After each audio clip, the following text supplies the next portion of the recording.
because we will be sharing once once we will be doing the psychometry level 2, this presentation will be useful for you to understand further. And we will be explaining the basic refrigeration cycle, a foundational concept for HVAC engineers. This cycle is central to how we cool and dehumidify air. The third one, introduction to psychometry. We will delve into psychometric charts, how to read them, and their applications in HVAC design. By the end of the session, you will have a deeper understanding of these critical concepts and how they contribute to more efficient and environment-friendly HVAC designs. Remember, as we strive to create comfortable indoor climates, we are also responsible for protecting our planet. Let's make our designs smarter and our impact on the environment smaller. Now, you can see here in the slide, of course, the solid to liquid, what we are saying, when an ice change to water, we will say melting. Okay. And the reverse process, we will be saying solidification. The liquid to solid is known as solidification, or you can say fusion. And the liquid to vapor is known as vaporization. Just imagine that you are keeping a water in a pot and water will evaporate. Okay, so evaporation or vaporization. And the gas to liquid is known as condensation. The basic things I'm explaining. Now, imagine we have 1 kilogram of ice at 0 degrees Celsius. Okay. Now, we are adding 335 kilojoules of heat to this. Ice will melt. What will be getting? We will be getting 1 kilogram of water at 0 degrees Celsius. This process requires significant energy, and this energy is known as latent heat of melting, or we can say latent heat of ice. See here, the ice having a temperature of 0 degrees Celsius and the water also having a temperature of 0 degrees Celsius. It does not change the temperature. It changes the state from solid to liquid. So from the name itself, it is latent. It is not changing the temperature. It is changing only the state. Now, in this slide, you can see that if you add further 419 kilojoule more energy to this water, its temperature will rise from 0 degrees Celsius to 100 degrees Celsius. What is happening here? Now you are adding, then the temperature is increasing. So this is sensible actually. Sensible. So what is sensible actually? If you are giving the heat, there is a temperature change. From the name itself, it is sensible. So it is known as sensible heat. Now we have 100 degrees Celsius water in our hand. Okay, this is my 100 degrees Celsius water. Okay, how I got actually? By adding 419 kilojoule to the 0 degrees Celsius water. Now I am adding 2257 kilojoule. No need to by heart these values, but just observe the values. This value is 2257 kilojoule.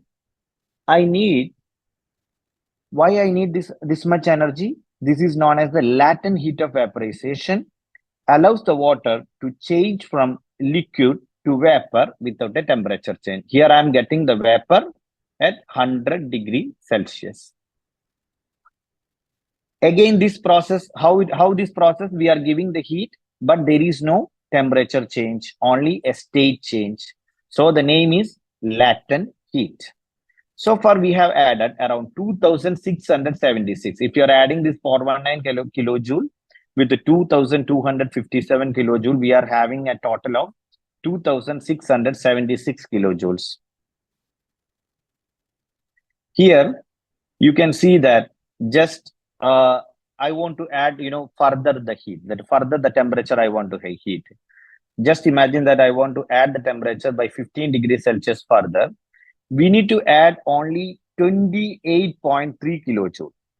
Now, what equation I'm using here? I'm using the equation of mCp delta T. This is derived from the first law of thermodynamics. For example, here my mass is 1 kilogram and Cp of water vapor, the value is 1.88, And what is my delta T? I want to change the temperature from 100 degrees Celsius to 115 degrees Celsius. So 115 minus 100 will be 15. So 1 into 1.88 into 15, I will be getting 28.3 kilojoules. Again, what is this actually? This is sensible heat. I am giving the heat and the temperature is changing. Now, consider this process. Now, I have 1 kilogram of steel. Okay, what is the temperature here? 100 degrees Celsius. Okay, it is passing through this cooling coil, Okay, and I will be getting the water at 100 degrees Celsius. Here, this is the point number 4. This is what water at 100 degrees Celsius. The 100 degrees Celsius steam converted into 100 degrees Celsius water by expelling the heat of 2257 kilojoules. See, the same heat, the same amount of heat, 2257 kilojoules, we used for vaporization. By expelling the same heat, the vapor is converted to water. Now, here you can see the graph actually.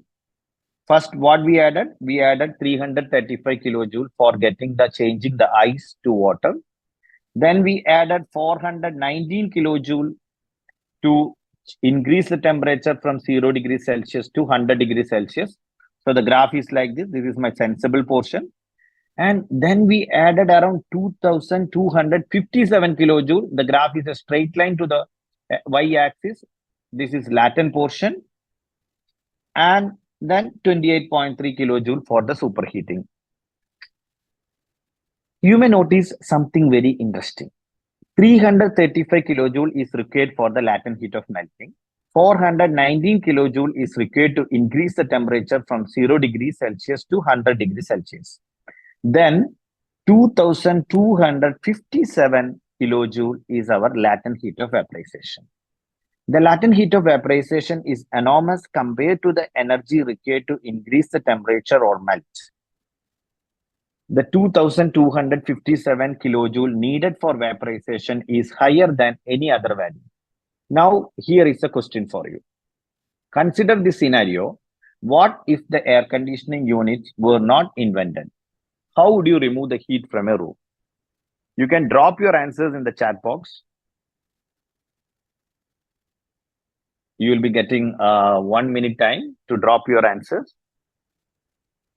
See, it feels that everyone is participating. A webinar having too many members, it's better to have the questions. I'm waiting for your answers. What will be the proper answer?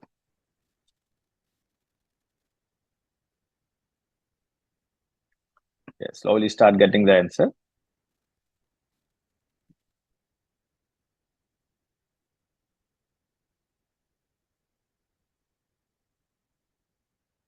B, sensible heat to add more pressure.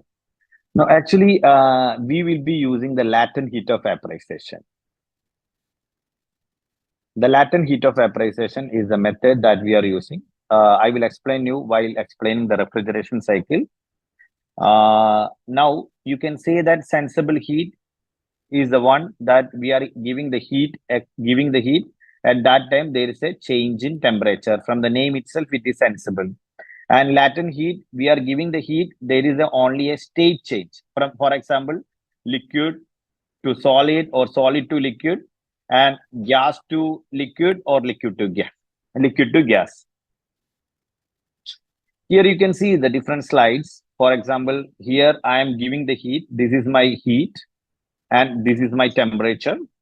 I am giving the heat. There is a temperature change. Here there is no temperature change, phase change.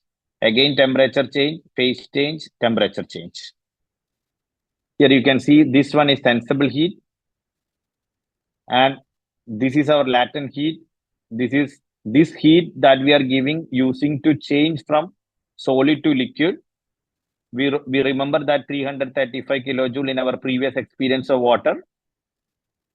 And this portion is sensible heat. We know that 419 kilojoule, we already explained. Here, this is my latent heat, 2257 kilojoules again. See, this is the one thing actually. See, 2257 kilojoules. Okay, this is a huge heat. If I am removing this heat from my room, I can cool my room very easily. And the reverse process also easy. Once you are explaining the refrigeration cycle, you will get the proper answer, how it is. And this is my sensible heat. Now, the boiling portion. A substance evaporates or boils at saturation temperature at a given pressure. This graph shows that as the pressure increases, the boiling and the condensing temperature also increases. I will show you actually. I want to draft. See, now you can see that this is my curve. Okay, I'm touching this curve and I'm dropping to the x-axis. Okay, just imagine that this is my pressure is low. This is my P and this is my temperature. If my pressure is low in high altitude, consider one hill or mountain top, my boiling temperature and the condensation temperature also getting reduced. That temperature also getting reduced. Just imagine that my pressure is very high. Consider 10 bar pressure. Okay. What will be the my boiling temperature? Boiling temperature will increase to 200 degrees Celsius. For example, if my pressure increases, my temperature also increases. So from here, it is very simple concept that pressure is directly proportional to boiling temperature or condensing temperature.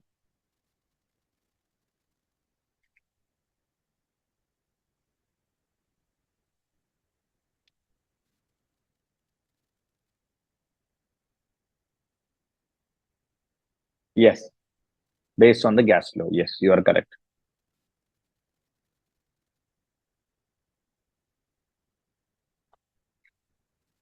Now here, A to B. In this portion A, I will be having the low temperature liquid refrigerant. Okay, liquid refrigerant absorbs the heat from the room and change to gas stage. At this B, I will be having the gas refrigerant at a very low temperature.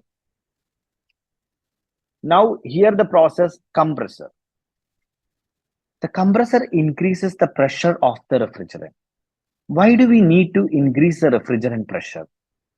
Have you ever think about this? When the pressure raises, just imagine that when my pressure raises, my pressure is increasing. Then what is happening? The saturation temperature of condensation also increasing. We already explained that pressure is directly proportional to condensing temperature or vaporization temperature.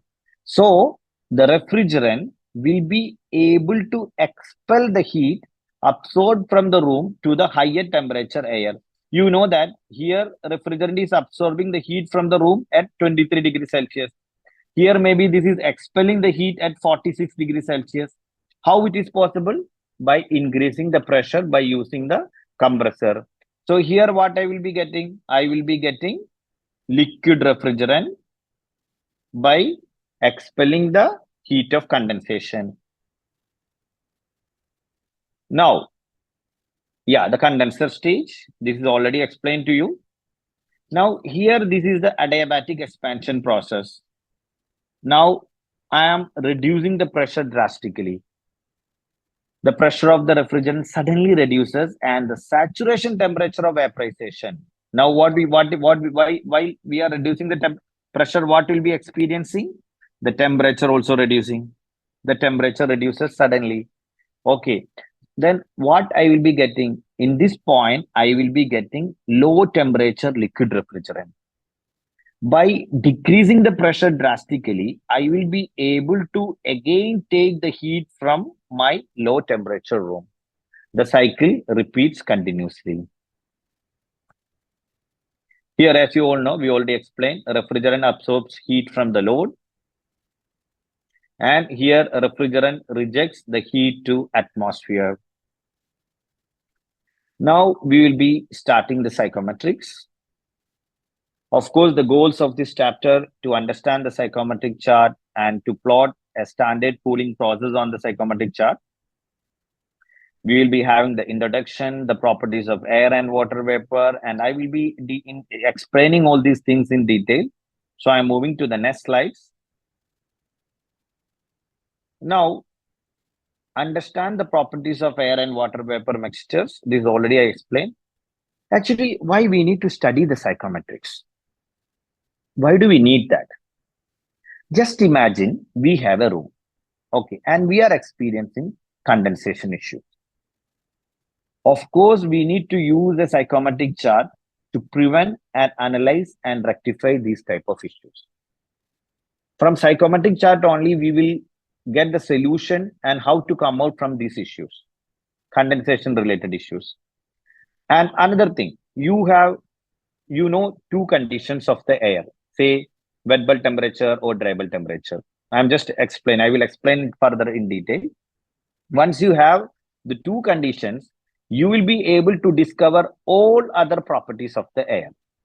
Then we will be having the heat load presentation in the coming months. We will be having the heat load and E20 and Excel sheet presentation. By using the E20 and Excel sheet, we will be able to get the complete total heat entries to the room. However, we need to use a psychrometric chart. Using the psychrometric chart is very important to calculate the apparatus dew point temperature, airflow, air temperature, off-coil temperature, and the mixed air temperature. For calculating all these things, we need to use the psychrometric chart. Now the properties of air and water vapor. You know, the dry air exists only in theories.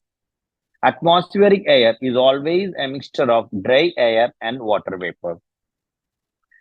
We need to have the psychrometric chart to calculate the extent to which a room has to be to which the air has to be treated. Now, what are the variables? You know, everyone knows what are the variables. Temperature is a variable. In the morning, we will be having some certain temperature. In the noon, it will change. In the evening, again, it will change. In the night also, it will change.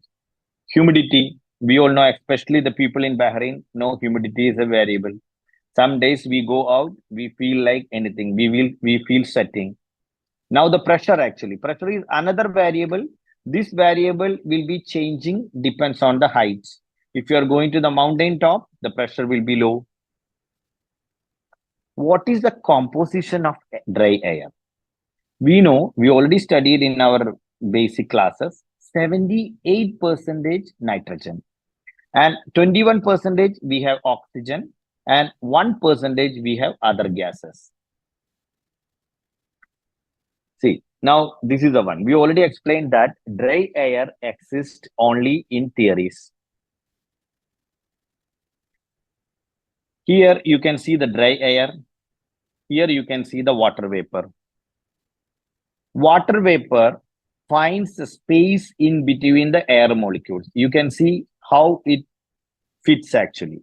Water vapor finds the space in between the air molecules. And always, anytime you are taking the atmospheric air, you will be getting a mechanical mixture of dry air and water vapor. Now, of course, you know what are the sources of humidity. Just imagine that we have a rain. That is one source of humidity. And water bodies, ocean, ponds, source of humidity. In the indoor spaces, cooking is a source of humidity and laundry is a source of humidity. If you are having a shower, that is another source of humidity. And the people doing the exercise, having more sweating and having the more source of humidity. Depends on the people activity, we will be considering latent heat proportion differently from the chart. Now you can see the sling psychrometer. In this psychrometer, the bulb is kept open. This is directly measuring the temperature of the air. Okay. This thermostat will measure the dry bulb temperature. And another thermostat, you can see here, having a wet wick over the thermometer. Now, what we will do, we will be rotating this device for at least 2 minutes. Then the water in the wet wick evaporates. water in the wet wick evaporates. We already know for changing the liquid to vapor form, we need to absorb the heat from the surrounding air. For example, we already explained 1 kilogram of water from liquid to solid, we need 2257 kilojoule. Here, I'm not saying we have 1 kilogram of water, but here we will be having a small water quantity that will be getting evaporated. And what will happen? How it evaporates? By absorbing the heat from the surrounding air. This results in a temperature reduction known as the wet bulb temperature. So this is very simple. This thermostat will give you the readings of the dry bulb temperature, and this thermostat will be giving you the reading of wet bulb temperature. In these slides, you can see better. See, now this is my red color is my dry bulb temperature thermostat, and this green color is my wet bulb thermostat. You can see the readings actually. This reading is high than this green color bulb, green reading. So there is a difference. How this difference happen? By the wet wick is absorbing the heat from the surrounding air and there is a reduction in temperature. This difference is known as wet bulb depreciation. Just imagine that my air is dry, more dry, then the depreciation or the difference will be more. If my air is not dry, then the depreciation will be less. For example, if my air is drier, having very low water content, then this depreciation is more. And if my air is not drier, almost like saturated condition, the depreciation will be very small. Here you can see further, and I will be explaining once after this slide, I will be explaining by using the psychrometric software. Here you can see my air condition having 75 degree Fahrenheit and 60 grains per LB and 45% relative humidity. Okay. Now this is my thermostat here. Okay. What I'm doing, I'm spraying the water to this air. This air is passing through the duct and I am spraying the water through this air. So what is happening? The water is absorbing more and more moisture, more and more water vapor. So my relative humidity is 100%. I cannot add water further. Okay. So my relative humidity becomes 100% and my absolute humidity, the water content becomes 82 grains per pounds and my temperature become 61.5 degree Fahrenheit. How there is a reduction in temperature? By absorbing the heat from the surrounding air. Now I will show the same in this chart also. Here you can see 75 degree. This is my 75 degree. Okay. And this is my 60 grains per LB condition. I will be explaining the gram per kilogram condition also. Now this is my point. I got this point. Okay. Now what is happening? I am adding the moisture. I am spraying the water to this. Am I adding any heat to this from surrounding by adding some heating device or cooling device? No. The process is itself is happening. The water molecules is getting evaporated by absorbing the heat from the surrounding air. So my enthalpy is constant. I will tell you, first of all, I want to explain the dry bulb temperature line. Dry bulb temperature line is always perpendicular to this x-axis. Like this. Then how will be my wet bulb temperature line? Wet bulb temperature line is 45 degrees angle to the dry bulb temperature line. Like this.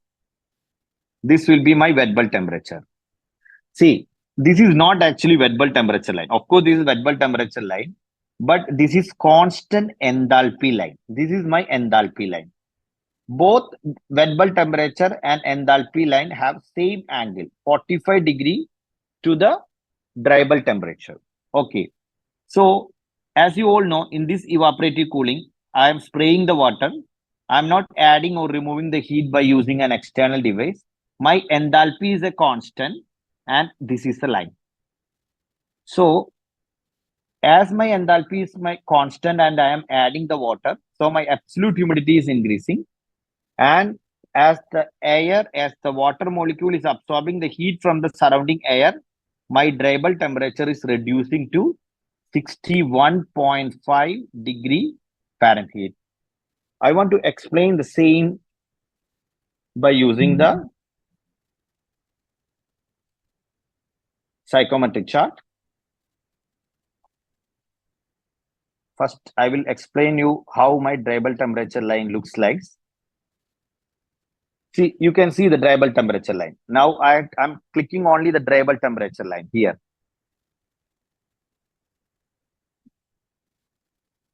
See, here only the dribble temperature. So here you can see this is my dribble temperature. This is my 15 degrees Celsius. This is my 20 degrees Celsius. This is my 25 degrees Celsius. This is my dribble temperature line. Okay. Now, what is my enthalpy line? I already explained to you both this enthalpy line and wet bulb temperature line is having the same angle. You can see my enthalpy line having 45 degree angle. Let me have the pen. See, 45 degree angle, 45 degree angle, 45 degree angle. Now, what is my wet bulb temperature line? I'm removing the dry bulb temperature line for having the more clarity. Now I am adding the wet bulb temperature line. See, same angle, same angle. You can see the wet bulb temperature line here. Wet bulb temperature line, wet bulb temperature line. Okay. So from this, the process, what is happening actually at constant enthalpy, we are adding moisture to the air and liquid molecule is changing to vapor form by absorbing the heat from the surrounding air. I will be having a reduction in the temperature and at the same time my absolute humidity will be increased. What I will do, I will explain this one by having one example. I will add the dry bulb temperature line also in this. Now I am adding one point, 23 degrees Celsius and having a relative humidity of 50%. Okay, so I got my point. I am adding the relative humidity line also here. So you can see here in this point, my relative humidity is 23 degrees Celsius. This is my 23 degrees Celsius and my relative humidity 50%. I will be explaining. First time trying to explain the wet bulb temperature and the dry bulb temperature. Then after that, I will be explaining the relative humidity and absolute humidity and all these parameters. Now, this is my dry bulb temperature and my absolute humidity is 8.7 gram per kilogram. Okay. Now, what I'm going to have, I'm going to get my wet bulb temperature. Okay, the wet bulb temperature point. What I will do,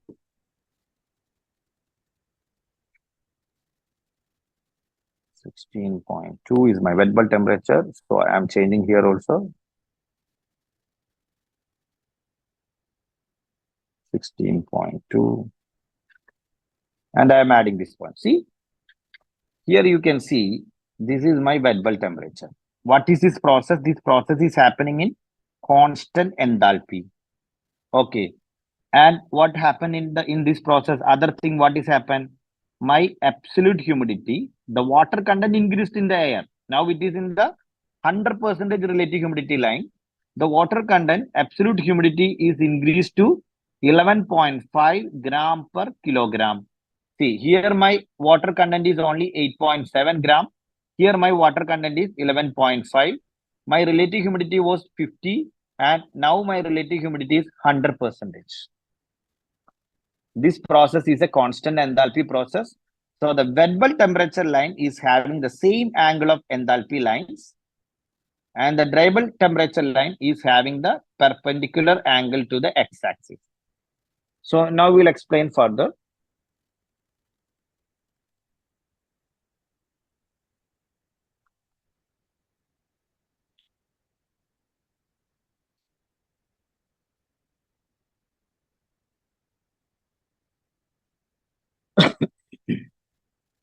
We already explained the temperature, dryable temperature we already explained.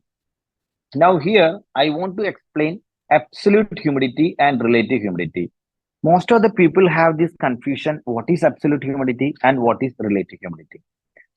As we are working in this HVAC field, this absolute humidity and relative humidity is very, very important to control the relative humidity in space. Now, just imagine that you have, I'm drawing here, you have 1 kilogram of air in your hand. Okay, you have 1 kilogram of air. How many grams of water vapor? Just I'm saying here, grams of water vapor in this 1 kilogram of air. This value is normally expressed in SI unit. It is in gram per kilogram. How many grams of water vapor in 1 kilogram of air? This value is known as absolute humidity. See, this is another thing we can control while we are doing the air conditioning. The normal air conditioning, we will be controlling the dryable temperature and also the absolute humidity. Then automatically we will be achieving the relative humidity in space. Okay, I will explain you further that those things. Okay, here you can see that how many grams of water vapor in 1 kilogram of air. Now, what is relative humidity? Relative humidity is the ratio of water vapor at a specified temperature and condition. Imagine that my temperature and condition is constant. Okay, to the water vapor that can be carried by the air at the same temperature when saturated. Consider I have 23 degrees Celsius.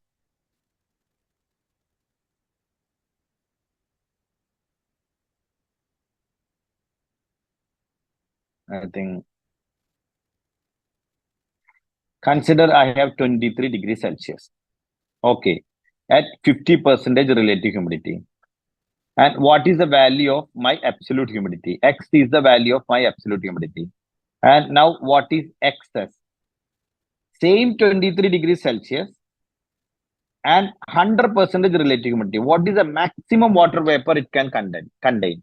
Okay, X divided by excess multiplied by the value 100 will get you the value of relative humidity. So what is absolute humidity? Absolute humidity is a perfect value that is getting in gram per kilogram. Relative humidity is a ratio.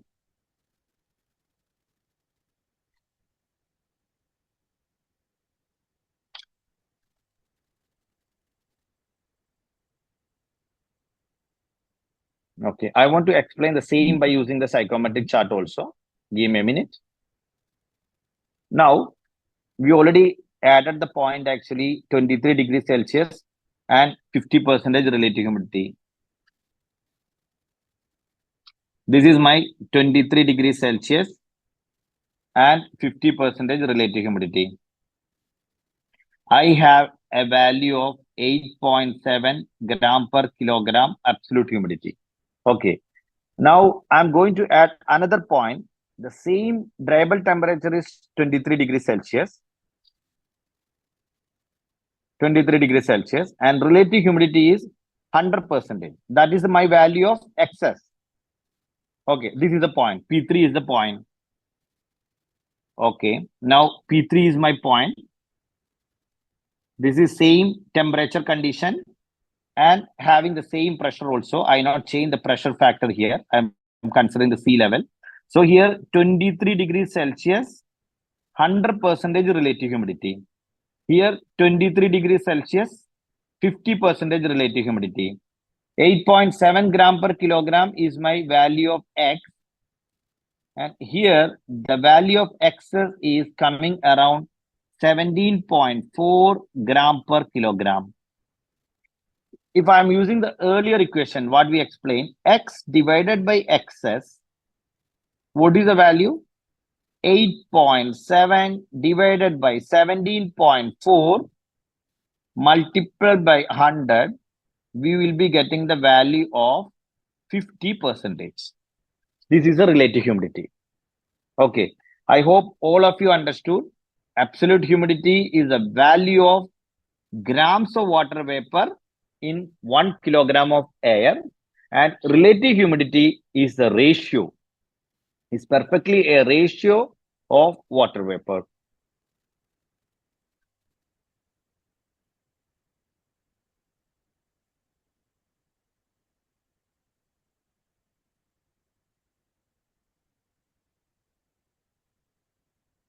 Same situation here. This is a chart, 75%, 60 grains per LB.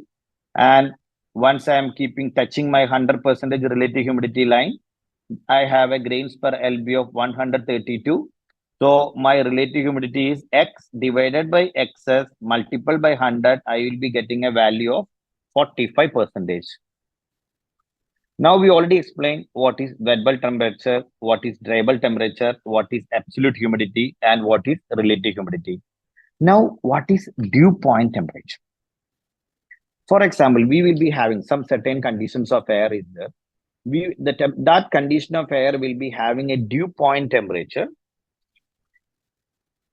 If you further cool the air below the dew point temperature, it will cause condensation. For example, we will be having a air and water vapor mixture. If you cool below the dew point temperature, then there will be condensation and dehumidifying effect. We will explain you the same thing by explaining in the chart. Okay. Consider here, now my temperature is 95 degree Fahrenheit. Okay, this is 95 degree Fahrenheit. And this is at 100 grains per LB. Okay, I am explaining this chart is for IP, actually inch pound unit. The psychrometric chart what we are using is in SI unit. And this is consider my noon condition, in the afternoon condition. Okay, while during the evening time, my dry bulb temperature is reducing, but absolute humidity is same, 100 grains per LB only. Then reducing. Further, it will touch my 100% relative humidity line. What is this temperature? If I am dropping this line to my same dry bulb temperature x-axis, I will be getting a 67 degrees Celsius. No, here it is 67 degree Fahrenheit. So 67 degree Fahrenheit is my dew point temperature. Anything less than 67 degrees Celsius, 67 degree Fahrenheit will cause condensation. Consider I have a deck having a temperature of 55 degrees Celsius. What will be my outside temperature if I doesn't have any insulation? Maybe 57 degree Fahrenheit or 58 degree Fahrenheit. Then what will happen? Condensation. So any temperature less than the dew point temperature will cause condensation. If you are keeping a water having ice cubes, of course it will cause condensation. And this is another situation in the cold months. You have a window, and just imagine nowadays we are using the windows having a very high U value, thermal resistance. So this problem may not be there, but still, if your window temperature, outside temperature is very low, you will be facing the condensation over the windows. Same situation here. The same thing. This is my 75 degree Fahrenheit at 60 grains per LB. This is my point. Okay. Now, how I will get my dew point temperature? By extending this line to this axis, reverse direction to this axis. I will be touching my 100% relative humidity line. What is my dew point temperature? 53 degree Fahrenheit. Just imagine my absolute humidity value is reduced to 50 grains per LB. 50 grains per LB reduced. What will happen? My dew point temperature also reduce. It will reduce to 48 degree Fahrenheit. 40 grains per LB, my dew point temperature will be 42 degree Fahrenheit. So as my absolute humidity is reducing, my dew point temperature also will reduce. I will explain the same in the psychrometric chart by having one point. What is my point here? 23 degrees Celsius and dew point temperature is 12 degrees Celsius. P1. Okay. This is my point P1. How I will get the dew point temperature? I will I will remove this wet bulb temperature line, enthalpy line, relative humidity line. I will keep only the line showing me the dew point temperature. Now you can see this my point P1. Okay, this is my dry bulb temperature 23 degrees Celsius. Okay, how I will get my dew point temperature? By extending this line to the right side, I will be getting a temperature of 12 degrees Celsius.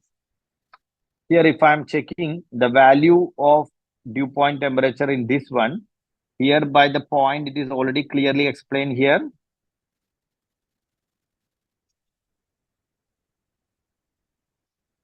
"12 degrees Celsius is my dew point temperature." How I am getting my dew point temperature? By extending the line to this direction for touching my 100% relative humidity line. Again, you can see that this graph is ending at this point. This is my 100% relative humidity line, 100% RH line. But I can extend this graph to this direction, and all direction I can extend. But I cannot extend my graph to this direction. Why? Because air doesn't have a state of supersaturated. This 100% is my limit. I will not be able to extend my graph further to this direction. This direction, extending the graph to this direction is impossible.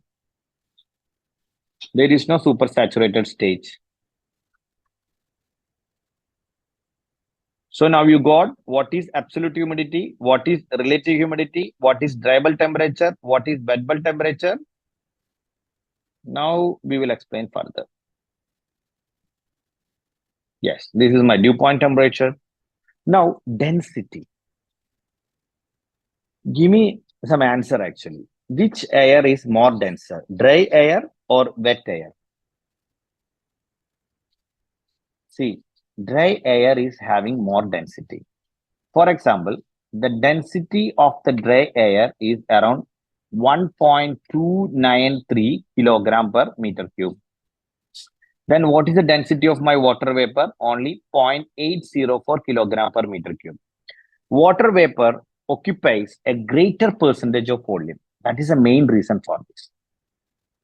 Okay, now we already explained the density. Now what is specific heat? Specific heat, C, of a solid or liquid or gases is the amount of heat required to heat up a mass of 1 kilogram of the material by 1 Kelvin.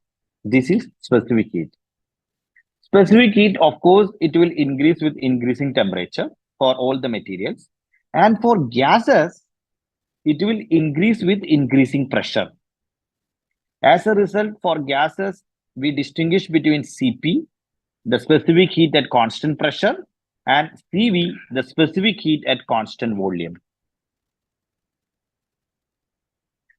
See, which we will be using, Cp or Cv, and what is the reason? Have you ever think about this? In all our calculation, you may see Cp. Why Cp? Why not Cv? Because we are having all our calculation in atmospheric pressure, a constant pressure. So we will be using Cp. For example, dry air having a value of 1.01 kilojoules by kilogram and Kelvin, and here 1.8 kilojoules by kilogram Kelvin. Maybe you remember this value. How many of you remember this value?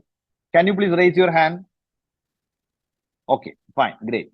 See, we already used this equation for the supersaturated situation of the water vapor. You may remember, we increased the temperature to 115 degrees Celsius from 100 degrees Celsius. Then what was my delta T? It was 15 degree Celsius. Okay. mCp delta T. You may remember. Okay. What is my mass there? It was 1 kilogram of vapor, and I want to, in my Cp value of water vapor is 1.88, and my delta T was 115 minus 100, and we got a value of 28.3 kilojoules. See, we will be using all this equation further in our next psychometric level 2 classes.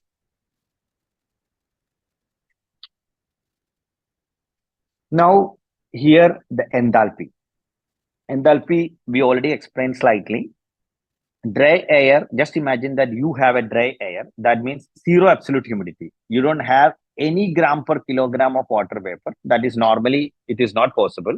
Just imagine that you have a dry air with a water content of 0 gram per kilogram and at a temperature of 0 degrees Celsius. Just imagine that what is my absolute humidity?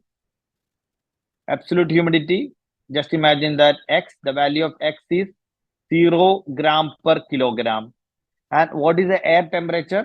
0 degrees Celsius. Then I will be having an enthalpy of 0 kilojoules per kilogram. Now, just imagine that you have one process is happening.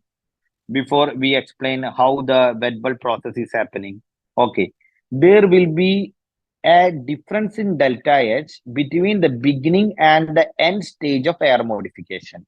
So there will be difference in enthalpy, multiple by mass of the air. What is the mass of the air? Okay, you will be getting the enthalpy required quantity of heat for the state change. Now, relative humidity is relative to what? Relative humidity is relative to wind speed, or relative humidity is related to temperature, or relative humidity depends to the time of the year, or your relatives. Can you please drop your answers?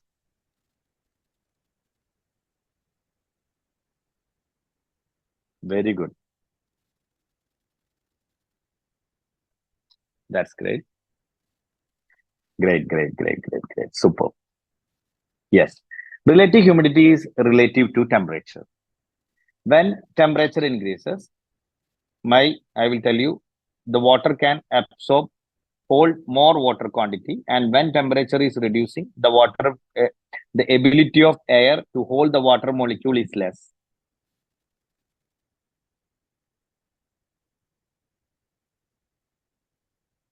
Now, the next variable is pressure. Mass per unit area is the pressure. Weight of the air on the Earth's surface equal to atmospheric pressure. Okay. For example, here my pressure is 1.013 bar at sea level. And further, just imagine that before that, I will explain you what is by using the thermometer. I will be measuring the temperature. By using this barometry, I will be measuring the pressure. What will happen that if I'm going up to a hill station, what will happen? The height of the air column is reduced. See, here you can see the height of the air column is reduced. And I am at a lower height. The height of the air column is more. And I'm in an aeroplane. What is happening? The height of air column is less. So here, the weight of the air column is less. Here you can see. This is my altitude on the y-axis. And this is my pressure. Okay. Here you can see that at the high region, something like Mount Everest and all, I will be having a very low pressure. An aeroplane having very low pressure. And further, if I am going down, I will be having pressure, increasing the pressure. So all depends on what actually? Height of the air column.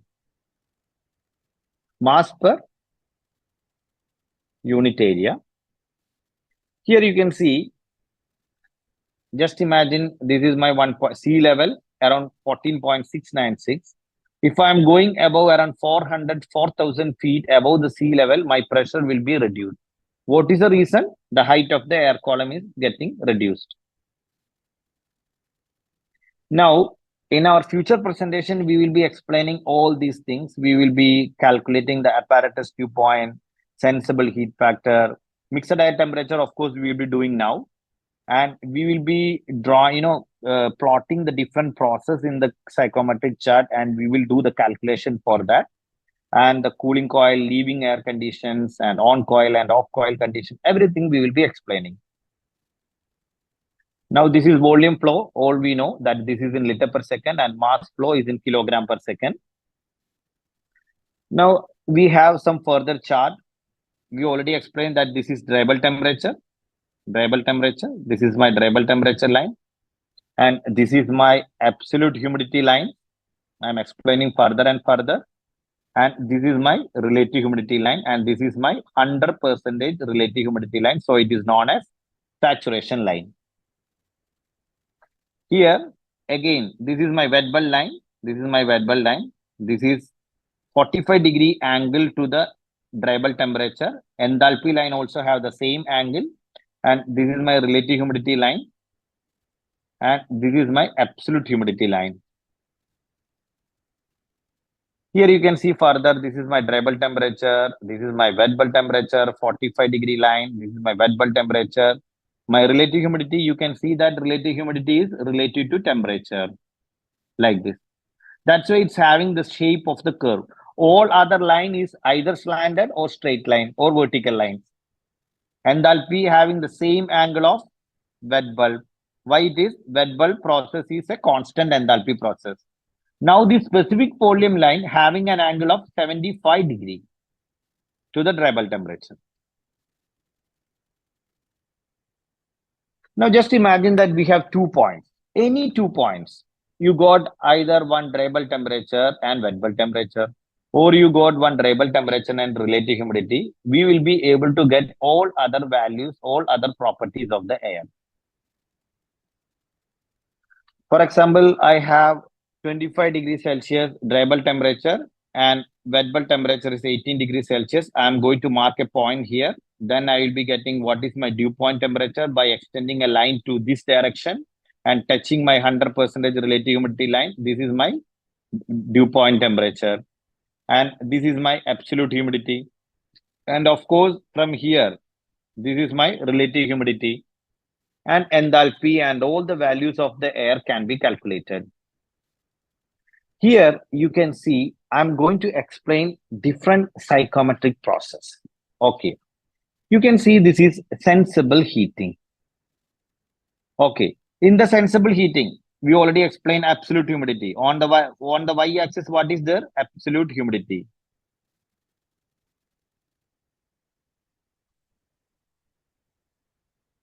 So in this process, is there is any moisture addition? No. So the process is a constant humidity process. What is happening to my dryable temperature? My dryable temperature is increases. And what is my wet bulb temperature? Wet bulb temperature also increasing, because just imagine that my 45-degree line from this point and from this point. What is happening? My wet bulb temperature increased. Now, what is happening to my relative humidity? Relative humidity is decreasing. It is decreased. Now, the point is here, it is decreased. What is happening to enthalpy? Of course, my enthalpy increase. If my wet bulb is increasing, enthalpy also increasing. If my wet bulb is constant, enthalpy also a constant. Now, what is sensible cooling? Here also no moisture addition. Dryable temperature decreases. Wet bulb temperature decreases.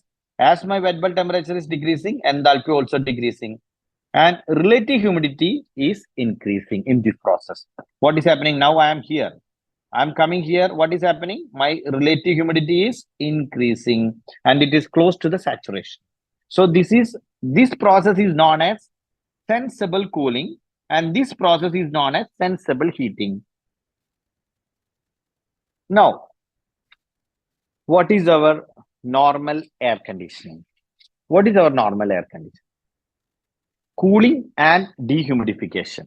This is our normal air conditioning. What will happen? We will be cooling the air, continuous cooling. What will happen? It will touch my 100% relative humidity line. Okay, this is my 100% relative humidity line. Once I touch my 100% relative humidity line, further cooling causes condensation. Then what is happening? My absolute humidity is getting reduced. So absolute humidity is getting reduced. So in this process, my absolute humidity is getting reduced. Also, my dry bulb temperature is getting reduced. And also, of course, the enthalpy is getting reduced. And my relative humidity is increasing. And this is our normal air conditioning. And this process is evaporative cooling. Evaporative cooling is same like our wet bulb temperature. We already explained actually this one. We are spraying the water molecule to the air. Then what will happen? The water molecule will get evaporated by absorbing the heat from the surrounding air. There is no heat addition and heat removal, so it's a constant enthalpy process. Enthalpy having a 45-degree line, so this evaporative cooling also having 45-degree line. Wet bulb temperature remains same. We know that both wet bulb temperature and enthalpy remain same. What is happening to absolute humidity? This is my absolute humidity. What is happening? Give me your answer. What is happening? Absolute humidity is increasing. And what is happening to relative humidity? Relative humidity is going to touch 100% relative humidity line. So what is happening? Relative humidity is increasing and air moves towards saturation. Now, this is chemical dehumidification. See, this chemical dehumidification we will be using in PDHC wheel. All these things we will be explaining further. See, we can go step by step only. Now we will be having the psychrometric presentation, heat load presentation, and after all this presentation, we will be explaining about the heat recovery wheel, what is the effectiveness of the heat recovery wheel, and how the PDHC wheel work, and how the equation manual calculation for the PDHC wheel. Of course, the softwares are there for the PDHC wheel calculation and enthalpy wheel and all, but we will be explaining how the manual calculation for the PDHC wheel in our future presentation. So here, what is happening actually? Just imagine that we will be having silica gel. Okay. What is the silica gel property? Silica gel having high affinity for the moisture. Then the moisture will absorb from the surrounding air. Just imagine the air having the water vapor, the water molecule in the vapor form, and the silica gel will absorb the same water vapor in the liquid form. So we need to expel the heat. Where we will expel the heat? To the surrounding air. So what will be happening? My temperature will increase. And what is happening to my absolute humidity? My absolute humidity is reducing. So here, no change in enthalpy, same like our evaporative cooling. This is a process having same enthalpy and same wet bulb temperature. Of course, the absolute humidity decreases and relative humidity comes down. Now, this is total about the process. Here it is evaporative cooling. And see, first what we explained the sensible heating, sensible cooling. Then this line is evaporative cooling. We already explained this one. This is happening in the cooler. And this is chemical dehumidification. We explained the PDHC wheel, reverse of the process, constant enthalpy, constant wet bulb temperature. And all these things we already explained. This is chemical dehumidification in the PDHC field. This is steam dehumidification. Normally we are not doing. And this is our normal air conditioning. For our next presentation, this will be explaining in very detail. Here you can see further again the same sensible heating. The process 1 is sensible heating and the process 2 is sensible cooling. And what is the process 3? Process 3 is humidification. This is my humidification, and process 4 is dehumidification. And what is my process 6?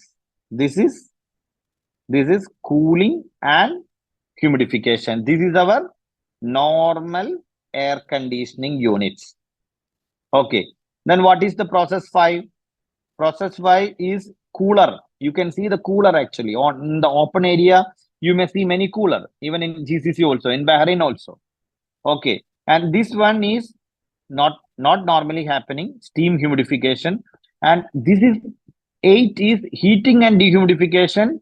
This is in PDHC wheel and enthalpy wheel, and all these things you can see the heating and humidification.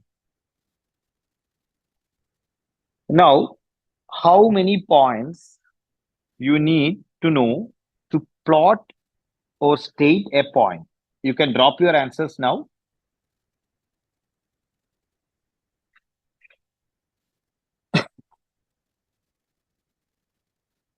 I'm waiting for your answers. 2 points. Yes. Great, great, great, great. So I'm moving.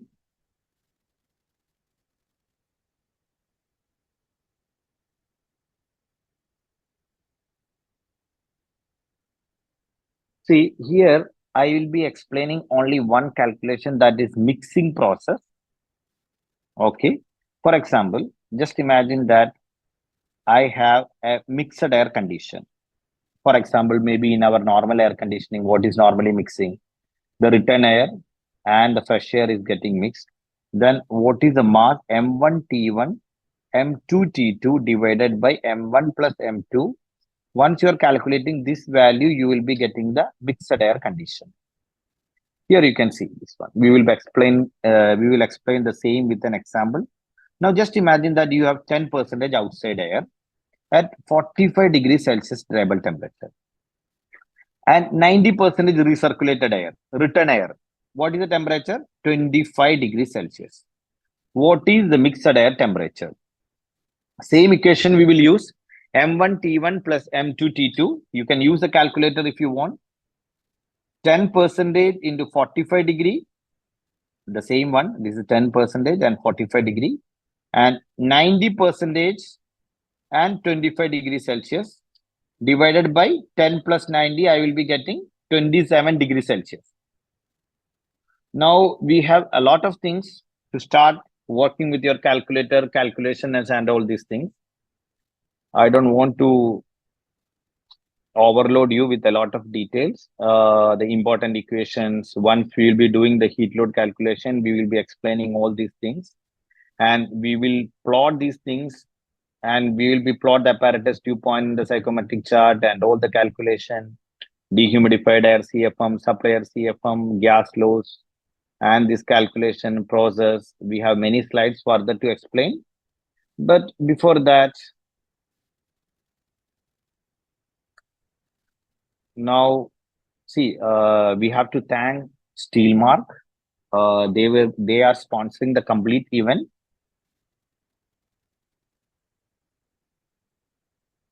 Now, any questions? 1 minute. Let me stop sharing. Yes.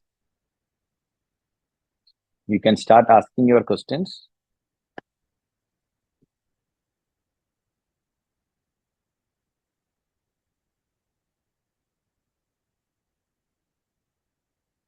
Now, this is our question answer session.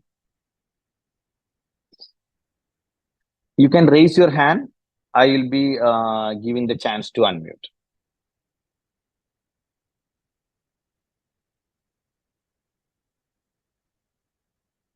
No question at all. You can drop in the chat box also the questions. I think how can we?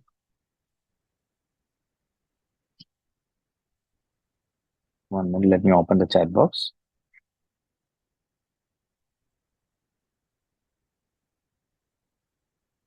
How can we draw the load in the psychrometric chart? That we will be explaining in the next psychrometric level 2 presentation. We will be explaining all the conditions. We will be drawing all the conditions in the chart. I think it will be very difficult if I am explaining this this one actually. How will be down or drawn actually? See, you can ask the questions related to the presentation up to this stage now. Otherwise, we will get a lot of confusions.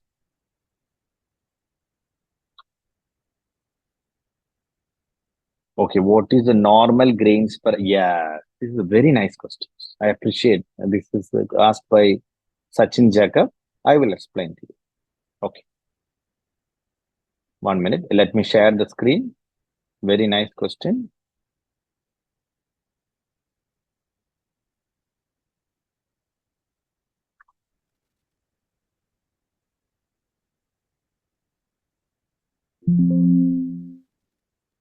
Okay. See, let me remove these points first of all. Okay. Okay, great. Now, the question is, what is the normal grains per LB that we need to maintain? Okay. What are the things we can maintain in air conditioning? We can maintain mainly two conditions. One is dryable temperature, and we are saying that we are maintaining the relative humidity, but in fact, we are maintaining the relative humidity. I will explain you by plotting the required condition in the graph. Now, what I am doing, I am adding one point P1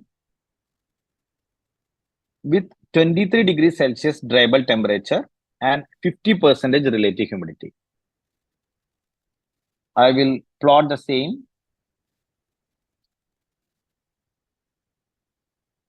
See, this is 21, 22, 23. This is my 23. This is 23 degrees Celsius. And this is my 50% relative humidity. So this is my relative humidity line. Okay. So what is the absolute humidity we need to maintain?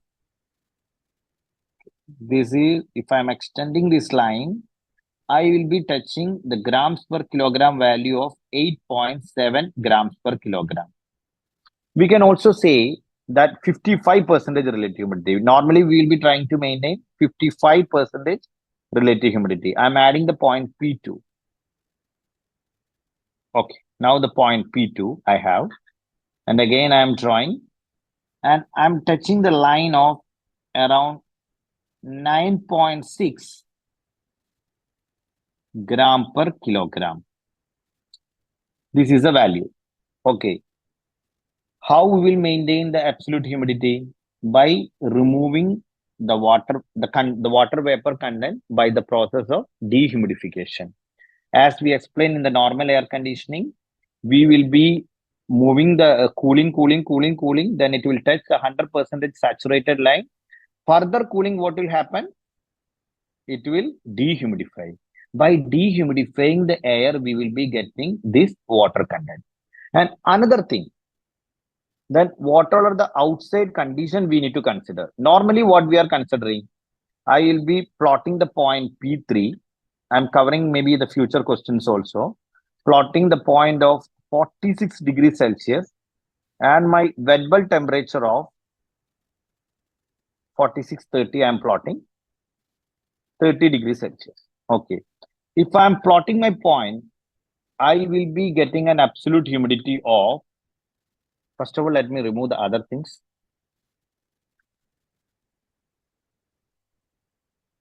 Okay.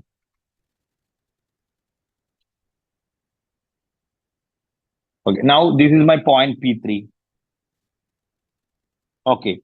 What is my value of my absolute humidity is 20.3 gram per kilogram. And what is my required absolute humidity is 9.6, or we can say 10 gram per kilogram. Okay. For this, I need to remove the water content from 20.3 to 9.6. Just imagine that always we are doing the air conditioning calculation by considering this 4630.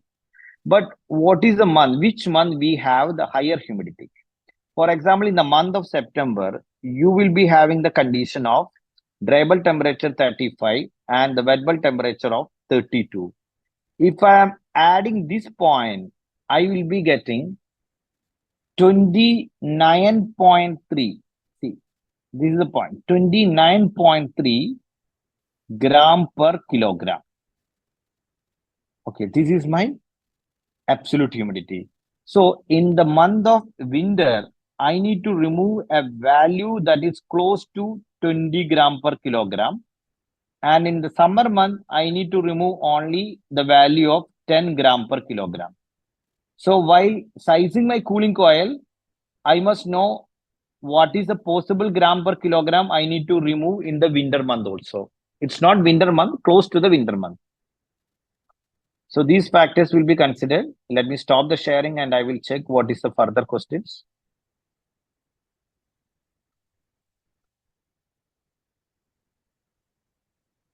Yes, I am in a swimming pool area. Whether the dry air or humid air will be in lower level. Yes. See, swimming pool, we will be having a separate section. We already prepared the PowerPoint slides and the presentation is ready with us. Because it's a vast subject, we need to explain in detail. And what is the standard relative humidity and temperature required to reach thermal comfort in a room? Normally, we need to have 23 degrees Celsius and 55% relative humidity. What will be exhaust if relative humidity is 55%? Exhaust is depends on ASHA 62.1. It does not depends on the relative humidity, I believe. Any other questions?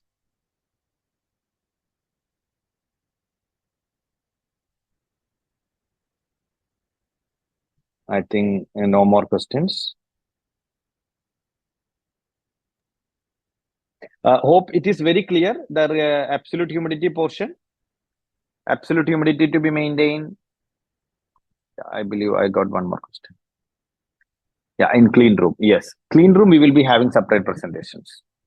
See, if I'm going to explain this thing now, it will be a very vast topic. And the swimming pool also, and heat recovery wheel, enthalpy wheel, PDHC wheel, all these things we will be having separate presentations. Shall I give the mic to Mr. Dharmaraj? Just can you hear me, Sugesh? Yes, I can hear you. I want to ask all the members who have joined one quick question. Can you bring the psychrometric chart just to know? I mean, just to tell Yes. them how this psychrometric, what you excellently presented, will help them in application. Okay, I will share the screen. Give me a minute. And plot 2350 on that. Let me remove the point then first.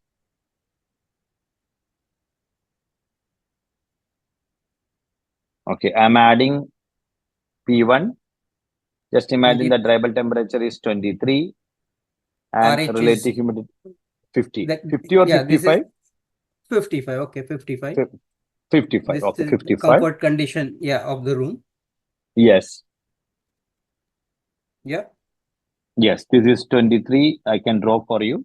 1 minute. 23. This is my 23. Draw for me And the dew point also. this is 50% relative humidity. And my dew point temperature is 13.5 degrees Celsius. As we explained before, we will be moving. We will be touching this direction. And once I'm dropping this line, I will be getting my dew point temperature. This one is 13.5 degrees Celsius. Yes. Yes. Okay. Gentlemen, this is a quiz question to all of you to know, I mean, how exactly you would have understood today's presentation. Can you all hear me? Yeah. Everyone can hear because I can hear. Yes. Okay, very good. Now, in this, with this condition on the psychrometric chart, can you tell what should be the supply air condition?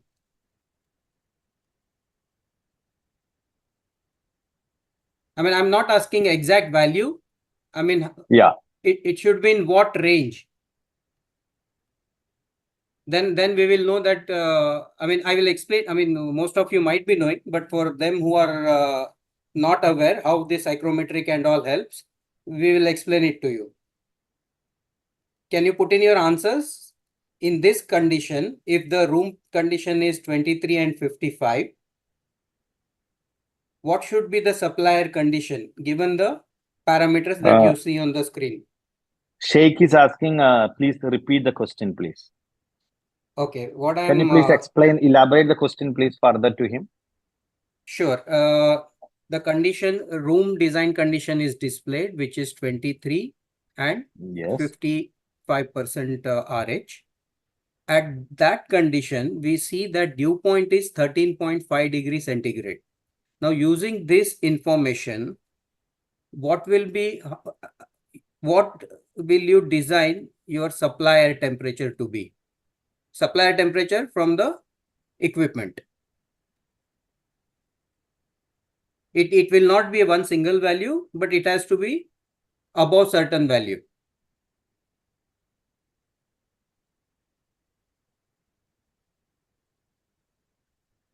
Any answers?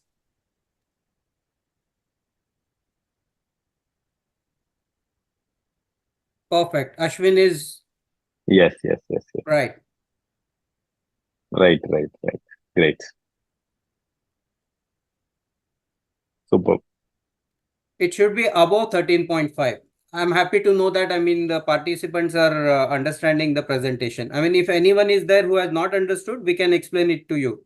Don't feel shy to ask raise your hand if you have not understood. And if you don't want to do it now, you can separately also ask us and we'll clarify it to you.